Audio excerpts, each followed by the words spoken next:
Na shukuru Mungu jioni ya leo ninapotaka kushiriki neno la Mungu pamoja nanyi. Mahali popote unaponitazama na kunisikiza, majina yangu ni mchungaji Joseph John na nataka kushiriki neno la Bwana jioni ya leo. Na neno ambalo nataka kulisoma ni hili ambalo limeandikika katika kitabu cha Esther. Kitabu cha Esther kinanena kuhusu wana wa Israeli walipokuwa katika nchi ya ugeni, nchi ambayo ilikuwa inatawaliwa na mfalme aliyeitwa Ahasuero.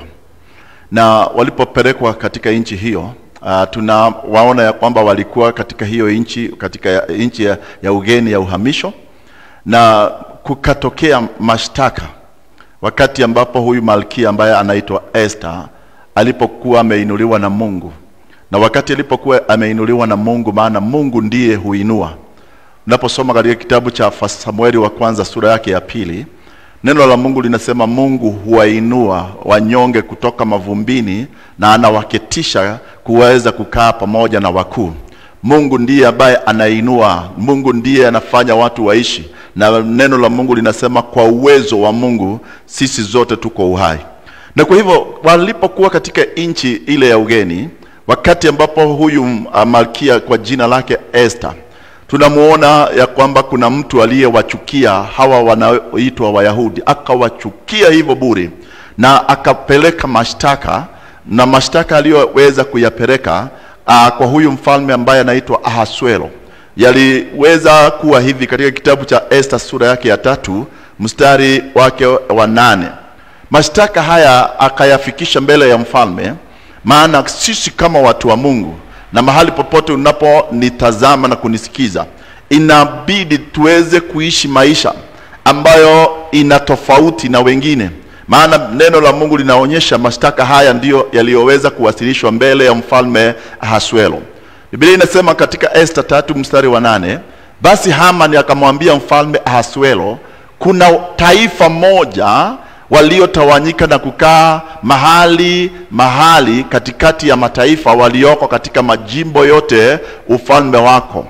Na nao sheria zao zimefarakana na sheria za kila taifa, wala hawazishiki amri za mfalme, kwa hiyo haimpasi mfalme kuchukuliana na wao. Then Haman said to King Ahasuerus, there is a certain people dispersed among the people in all the province of your kingdom, who keep themselves separate. Underline the word, they keep themselves separate. Their customs are different from those of all other people, and they do not obey the king's law. It is not in the king's best interest to tolerate them. So, mambo hayo na mashtaka hayo ndiyo yaliyowasilishwa mbele ya mfalme huu. Na ninataka niweze kushiriki neno hilo ambalo huyu alilolizungumza, as they have different custom. Katika maisha haya ambayo tunayokaa katika dunia hii, Yesu Kristo aliweza kutuombea katika Yohana 17, unaposoma ni ukurasa wote. Akaweza kupata nafasi ya kutuombea mbele za Mungu, ya kwamba Mungu, ninaomba hawa watu, maana sio wa ulimwengu. We are in the world but we are not of the world. Na Yesu akaweza kufanya ombi, akatuombea ya kwamba Mungu Baba aweze kututunza. Tunapotunzwa na tunapoweza kutunzwa na Mungu, kuna maisha ambayo Mungu anatarajia tuweze kuishi. Na maisha haya ndiyo maisha ambayo tunaita ya kiungu, godliness, ama maisha ya utaua. Godliness, maisha ya utaua. Na Timotheo alipokuwa anaandikiwa na Paulo, Timothy wa kwanza sura yake ya 6 mstari wake wa 6, Mungu akanena kupitia kwa kinywa cha mtumishi Paulo, akawa anafikisha ujumbe kwa Timotheo, naye akamwambia hivi, katika maisha haya kile kinachotupasa kuishi na jinsi ambavyo tunavyopaswa kuishi ni kuweza kuwa na utaua pamoja na kuridhika. Dunia hii kuna mambo mengi ambayo tunaweza kuyatamani. Akasema hivi katika 1 Timothy chapter 6 verse 6, walakini utaua pamoja na kuridhika ni faida kubwa. But godliness with contentment is a great gain.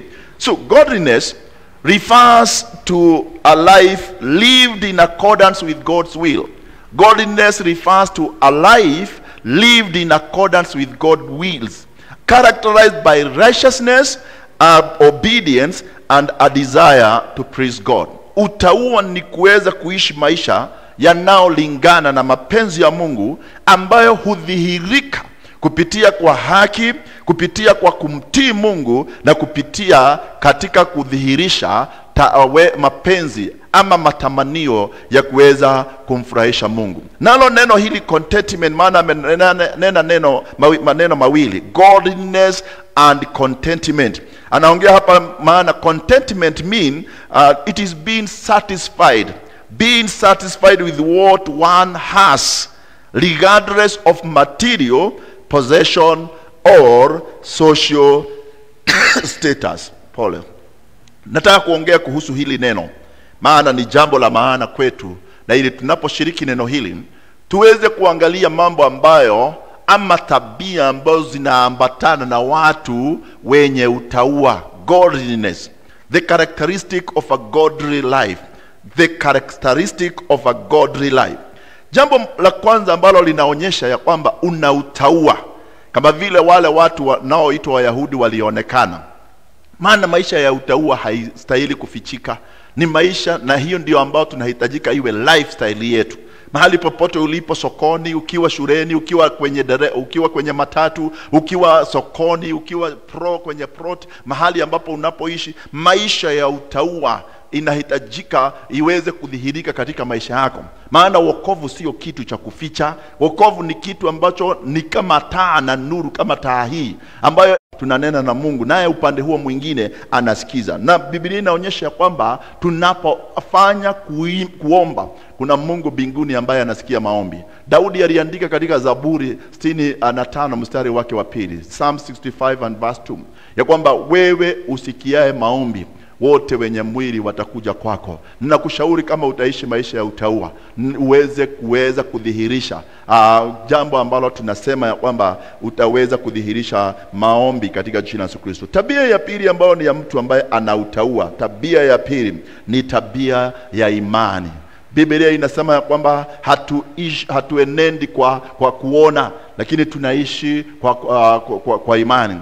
Na Biblia inazungumza katika kitabu cha Wahibrania 11 mstari wake wa 6 ya kwamba pasipokuwa na imani hatuwezi kumfurahisha Mungu. Kama utaishi maisha ya utauwa katika nyakati hizi ama nyakati zile ambazo mitume walizoishi, Biblia inaonyesha ya kwamba Wahibrania 11 mstari wa 6 ya kwamba pasipo imani, and without faith it is impossible to please God, because anyone who comes to him must believe that he exists and that he rewards those who honestly seek him. Pasipokuwa na imani ni vigumu kumpendeza Mungu. Na kushauri tabia ya pili ya kwamba kama unataka kuishi maisha ya utauwa, godly life, lazima uwe na imani katika maisha yako katika jina la Yesu Kristo. Na imani ndio the sixth sense, akili ya sita.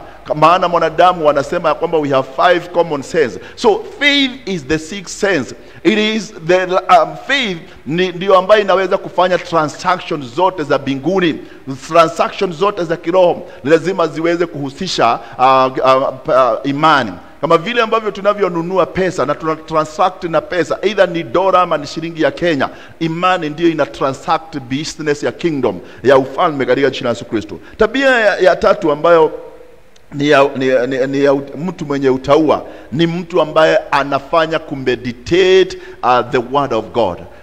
Meditation on the word of God. Na neno la Mungu linasema katika kitabu cha Psalms chapter 63 and verse 6. Psalms chapter 63 verse 6 ni hali ya kulitafakari neno lake Mwenyezi Mungu. So meditation includes reading the scripture and you think about it. Ndio hilo neno Psalms 63 and verse 6. Biblia inasema hivi, on my bed I remember you, I think of you through the watches of the night. Hallelujah. 63 verse. Ninapokukumbuka kitandani mwangu na kutafakari wewe makesha yote ya usiku.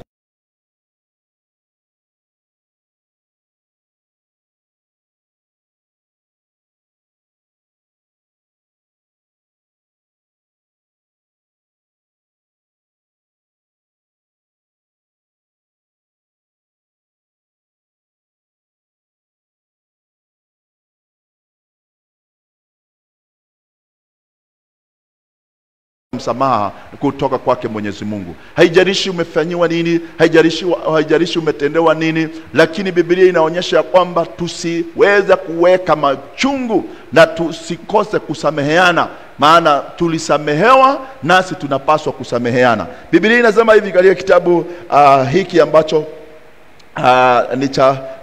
ni cha Waefeso 4:32.